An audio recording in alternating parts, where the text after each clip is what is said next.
Mohon maaf ini Bu Yani mengganggu waktunya sebentar terkait dengan kebetulan saya Sekretariat Angkatan 11 Kabupaten Banyumas. Saya Makmun Santoso dari SD Negeri 2 Bojong terkait dengan sedang memasuki modul ketiga tentang pengambilan keputusan. Dalam hal ini bagaimana seorang kepala sekolah itu dalam memutuskan sesuatu ataupun permasalahan. Mungkin Bu Yani ini bisa menceritakan salah satu kejadian ataupun permasalahan anak yang pernah terjadi di MI Muhammadiyah Kalipitung ini. Monggo. Terima kasih atas Mas Makmun. Kami sebagai orang yang didoakan di sini, pertama kalau ada permasalahan siswa bermasalah, umpamanya siswanya itu berkelahi, namanya ya. Nah, itu kami selaku orang yang didoakan di sini, pertama anaknya kami tegur dulu, kami panggil ke sini, kami tanya sebabnya apa, kok bisa jadi berkelahi.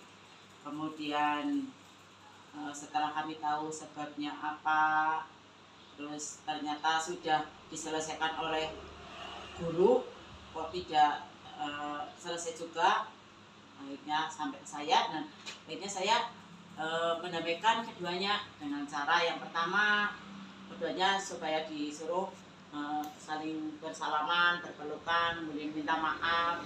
Kemudian kami himbau supaya suatu hari nanti apabila terjadi selisih pendapat itu jangan dilakukan dengan emosi dulu, tapi harus ya dengan pikiran yang dingin, ya duduk, kemudian baru kejadiannya dilakukan oleh guru, itu jangan langsung siswanya itu seperti itu. Kami nasihati seperti itu, dan kalau ternyata kok seperti itu tidak mempan juga, sampai ke orang tuanya kami panggil, kami damaikan supaya masalah itu tidak berkepanjangan, ya, karena apa, biasanya anak itu kalau berkelahi mamanya selisih dengan teman itu waktunya tidak lama, besok atau nanti pun sudah baikan kembali begitu.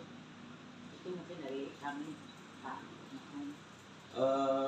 Terima kasih Bu Yani penjelasannya. Barangkali Ibu bisa menyampaikan terkait dengan ketika hal tersebut, ya seperti guru mungkin kita menginginkannya kan seperti itu, ternyata ada orang tua yang menghendaki anaknya sampai pindah misalnya terkait dengan karena berkelahi begitu, kemudian orang tuanya menjadikan keputusan anaknya mau dipindahkan. Mungkin pernah ada kasus seperti itu? Iya, kebetulan pernah ada kasus seperti itu kejadiannya. Anak itu diancam-ancam oleh teman, gitu loh. Kebetulan anak yang diancam-ancam itu tangannya itu sakit. Dia memang karena tangannya sakit itu, tapi oleh teman yang satunya itu sering diancam-ancam, kalau kamu tidak manut sama saya, nanti tangan yang sakit itu kamu akan saya pukul, gitu loh. Akhirnya si anak yang diancam-ancam ini kan merasa tidak nyaman, kemudian menyampaikan ke orang tua. Nah, orang tuanya sudah bagus lah ya menanganinya. Pertama ke guru kelas dulu, ini kok anak saya seperti ini, gitu loh. Kemudian sama guru kelasnya udah dinasihatin, gitu loh, tapi ternyata biasanya masih seperti itu saja. Nah, ini guru kelasnya menyampaikan ke saya, ini loh Bu, ada kejadian seperti ini di kelas saya, ini anaknya ini. Nah, akhirnya anak yang mengancam-ancam itu saya panggil, anak yang itu juga saya panggil, yang sering diancam-ancam. Saya tanya, apa itu permasalahannya, kok kamu sampai mengancam-ancam sama teman kamu seperti itu? Nah, akhirnya kan orang tuanya merasa anaknya sering seperti itu kan, kemudian anaknya merasa tidak nyaman, dia mengancam akan pindah, begitu loh. Nah, akhirnya saya tanya seperti itu. Kemudian si anak ini menjawab, kadang-kadang kalau saya suruh begini nggak mau, gitu. Saya kan jadinya ketet, gitu loh. kecewa. Akhirnya saya tahu dia itu seperti itu, saya ancam.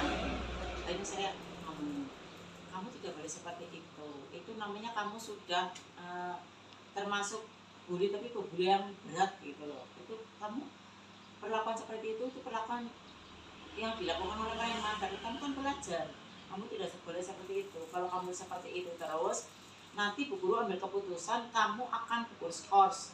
Kalau diskors itu tidak mempan, kamu akan gugur keluarkan. Bu guru lebih baik mempertahankan ini anak daripada kamu yang tidak mau memperbaiki sikap kamu itu. Apa kamu tidak kasihan? Kebetulan anak ini anak yang orang tuanya itu sudah pisah gitu. Jadi anak yang macam-macam ini kebetulan orang tuanya udah pisah. Saya sampai ngomong gini, apa kamu tidak kasihan sama ayah kamu? Kamu hidup sama ayah kamu. Ayah kamu mencari rezeki demi kamu sampai jauh ke Jakarta, pulang pun 3 bulan sekali atau berapa bulan sekali. Itu demi apa? Demi kamu. Oh, kamu yang di sini perlakuan kamu seperti itu. Apa kamu tidak kasihan? Apa kamu tidak sayang? Coba kamu bayangkan kalau ayah kamu tahu perlakuan kamu seperti ini, betapa kecewanya ayah kamu. Saya ngomong banyak. Akhirnya anak itu sadar, nangis, kemudian minta maaf. Nah, akhirnya anak yang biasa dipukul itu, saya juga ngomong, apa kamu yakin kamu mau pindah hanya gara-gara seperti itu? Ini teman kamu sudah berjanji tidak akan seperti itu lagi. Nah, besok kalau umpamanya ini teman kamu masih seperti itu, kamu boleh lapor ke guru.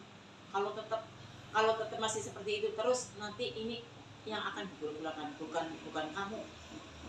Karena berarti ini tidak patuh pada aturan sekolah gitu. Karena di sekolah itu tidak ada kekerasan gitu. Nah, akhirnya alhamdulillah sampai detik ini sudah tidak pernah terjadi itu lagi. Nah, anaknya sudah menyadari, minta maaf, orang tua juga sudah hanya ya tidak pernah terjadi seperti itu.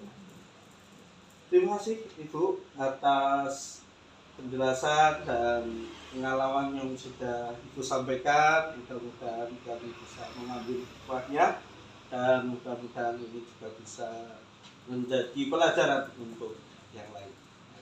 Atas Ibu matur nuwun. Assalamualaikum warahmatullahi wabarakatuh.